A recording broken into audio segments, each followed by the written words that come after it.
I'm going to be documenting my reading process of this novel, A Good Name, in hopes of reading more consciously. Over the years, I have read a number of books, and I know I read those books for entertainment and leisure purposes, but I came to realize that most of the books I read, when I finished reading them, I couldn't really remember everything about it. Now, I aim to read more intentional, analytical, and introspective. My name is Mariam, and I am a content creator. I create lifestyle and literary content across social media platforms such as YouTube, Instagram, and TikTok. For a few years now, I haven't put out a long form content here on YouTube, but I do have a number of shorts you can check out. Since you're already in my channel, do some homekeeping and do check out my content here on YouTube, and you can always get to know me more on Instagram and TikTok. Before we get into the reading vlog where you get to see me read, you get to see unabashed first-hand reaction. Like I said, I want to do intentional, conscious, and analytical reading. So for that, I do have some utensils which I'm going to be using for this reading process. Not utensils, I mean stationaries. I don't know, will I say props? Reading props. Yeah, we can see that, reading props.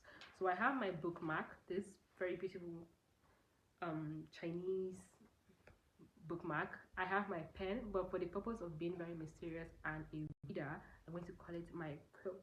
So my quilt, and I have a reading notes. I'm going to be writing commentaries about this book so that I remember what I read. And when I'm writing my Substack for this reading process, I'm able to reference these notepad.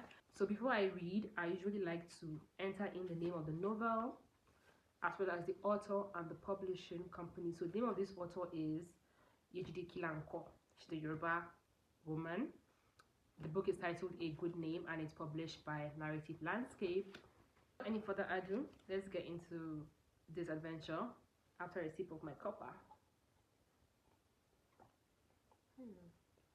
Yum. So, see you, say chapter 3. Do you think? Yeah. Unfortunately, I couldn't come up here to give you guys a log in of the chapters I had read so far, even though I promised to come up here and give you guys, insight into chapter by chapter process, and I could not film the process because I've been so busy. Well, I have completed the novel, Goodness, and I'm here to just talk about it with you guys. So welcome to my chat. Yeah, we are going to be chatting about this book. So this book it spans about 52 chapters. Yes, 52 chapters, but the chapters are not long.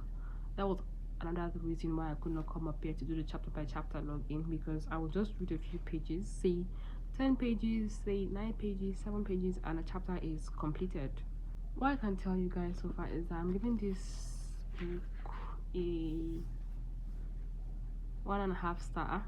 I don't think it's one of the best reads I have read this year or so far, and I'm quite surprised by this because I had really high hopes for this author. I read her debut novel, Doctors Who Walk This Path, and I found it to be so profound. I even made a video saying that writer is what I'm going to always watch out for, and how she's now her name is now a cemented author in my author list. But I guess not all hands are perfect, not all hands are equal, and this novel fell short to me in comparison to her other works. So this novel follows the life of Eziafara. His name is longer than that. The name is Eziafakaegu Okereke. That is the man's name. He is somebody in his, I would say, late 30s, early 40s. I'm not really sure, I can't remember. But I do know that this book ends at the note that he is around 52 or so. He is a handful. I'm quite disappointed in his character, and the shocking fact that men like this exist is quite alarming and scary. If you think about Eziafara, I don't think he is such a bad human being. Selfish he is, a coward he is. It's a pity really. He's just who he is. He really holds what he believes in, steadfast. So Eziafara goes to America after he completed his university in Nigeria.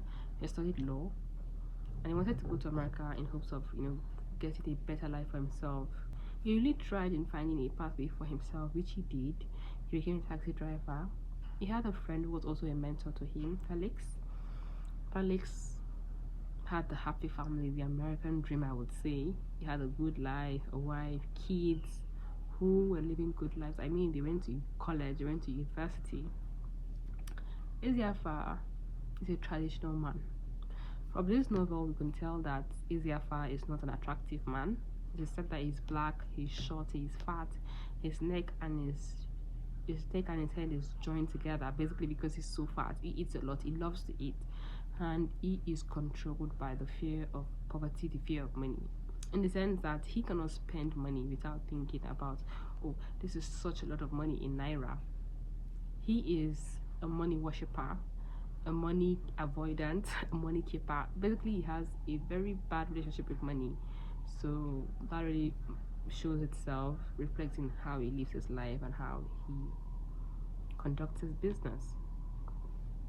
Eziafa, one day during an Igbo meeting, they had this community function. He meets a woman, Jovita.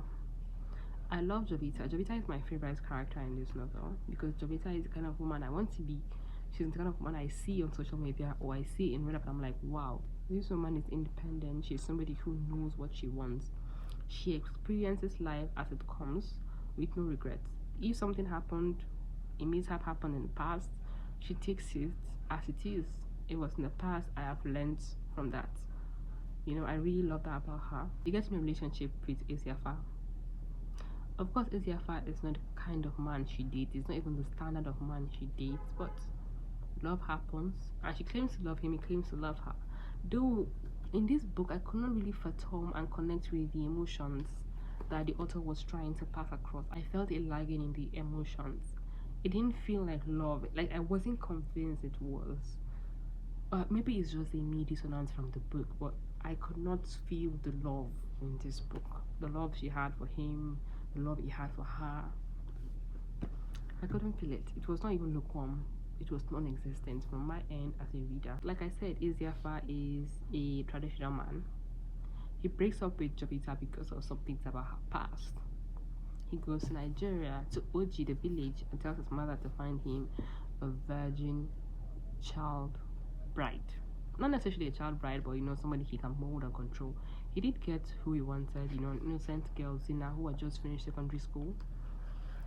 They get married. After a year, she comes to America, and he tells her, oh, you're going to study nursing because nursing is lucrative in America. You can't go do what you wanted to do, like business.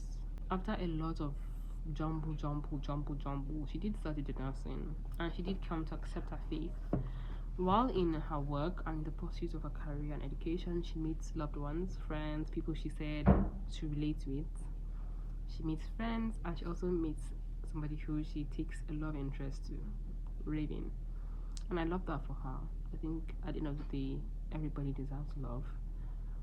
So yeah, that was good. Some things I really appreciated in this book, even though I've given it a 1.5 star rating out of 5, is 1, the character Jovita. 2, the character Felix and his family. I think we do not see a lot of family that have love at home in Nigerian literatures. So I loved seeing Felix and his family, even though they were secondary characters, just background characters. I love that the novel conveyed that, oh, this is a family unit, this is a family that loved each other, that wanted to prosper for themselves and their children, and the parents in that relationship, in that family, were not a Lord and Savior, were not father daughter or like parent picking relationship. It was like, oh, we are mutual partners involved in the growth and prosperity of this relationship. I loved the reference to that in this novel.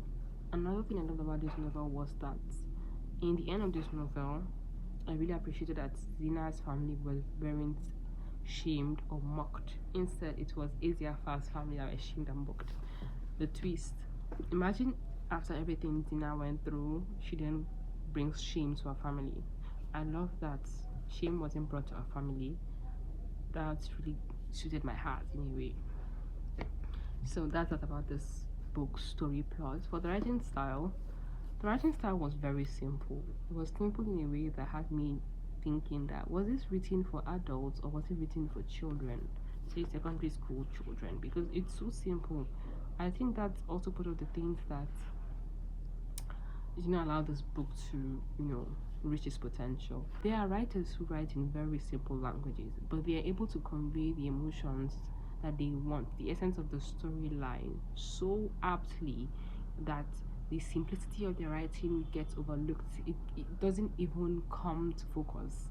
It's insignificant because the emotions were so strong and they were conveyed with apt. So, as I was saying, I liked how the story tied its loose ends, but it was sad. I don't think Zina deserves what she got. I think Zina deserved to live a wholesome life full of love and life, basically. I can't recall if I mentioned it, but this story follows the lives of Igbo people. Quite a shocker. I would think that from the title, this title is said to be a Yoruba proverb in translation to English. I would think that if we follow Yoruba characters. But I like the twist in this. You can pick up this book and have a different experience from what I had. We might end up giving this book a 5-star as opposed to being given a 1.5 star. So reading is subjective, entertainment, enjoyment is subjective, and what we look for in books are subjective. But for me, I did not like it very much, and it remains a 1.5 star. See you in the next one. Bye bye.